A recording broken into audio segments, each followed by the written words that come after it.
حضور یہ آخری سوال ہے جو جناب جاوید اقبال صاحب کا ہے، ساؤتھ ہال سے تشریف لائے ہیں. ٹھیک ہے.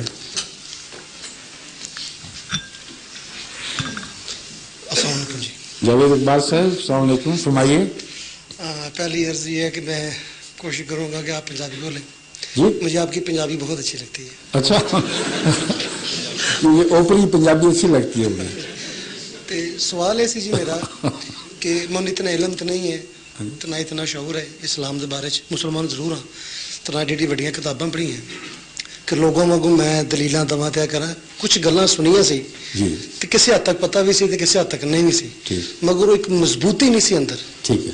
وہ چاہنا سا کہ حضرت اپنا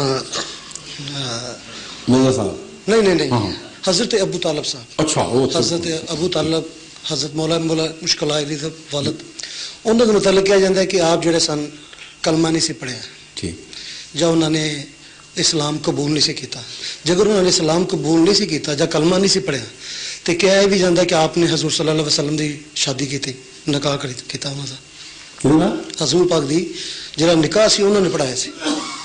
کسی پر نہیں یاد کسی کو رسول اللہ نکاح اس میں اے نکاح رائج ہی نہیں ہوئی سی جو پہلی شادی تھی رسول اللہ صلی اللہ علیہ وسلم دی اچھا حضرت خدیجہ دے نال. جی جی رسول اللہ صلی اللہ علیہ وسلم کی شادی دعوی نبوت تو بہت پہلے ہو چکی سی، 25 سال پہلا،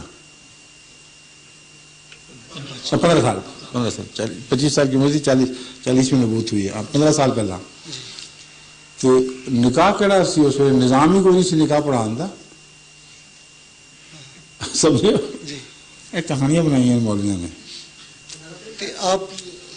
آپ دی جڑی کلمہ پڑھنا انہوں نے دسیا گیا کہ آپ نے کلمہ دیکھیں پڑھا سی. حضرت ابو طالب کے متعلق کلمہ پڑھنے کا کوئی قطعی ثبوت کہیں موجود نہیں ہے، لیکن ان کے مشرک ہونے کا بھی کوئی ثبوت نہیں ہے.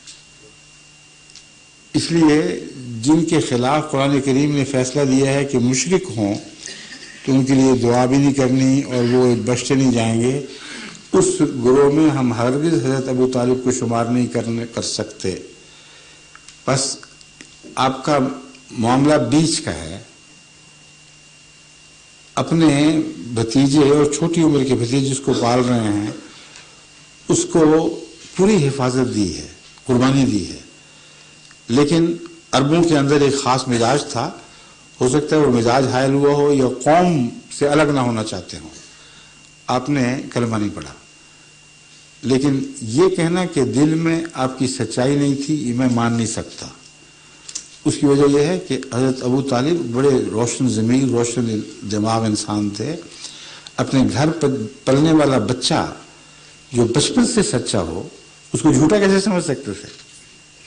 ناممکن ہے.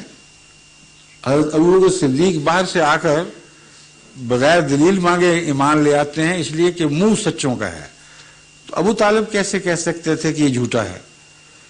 اس لیے میں نے درس میں بھی یہ بیان کیا تھا اور حضرت مسیح علیہ السلام کا یہ اقتباس بھی پیش کیا تھا کہ اگرچہ کوئی قطعی ثبوت ہمارے سامنے آپ کے کلمہ پڑھنے کا نہیں، مگر نعوذ باللہ من ذالک ان کو مشرک اور جہنمی سوچنا گناہ ہے.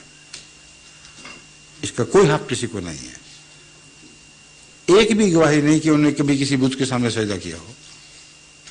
سمجھے؟ شکریہ.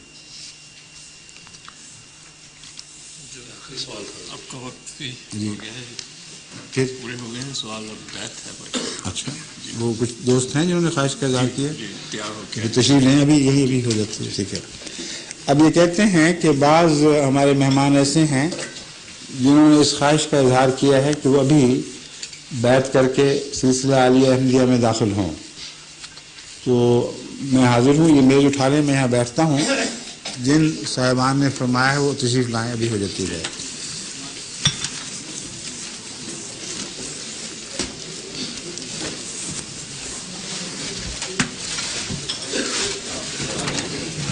ٹھیک ہے.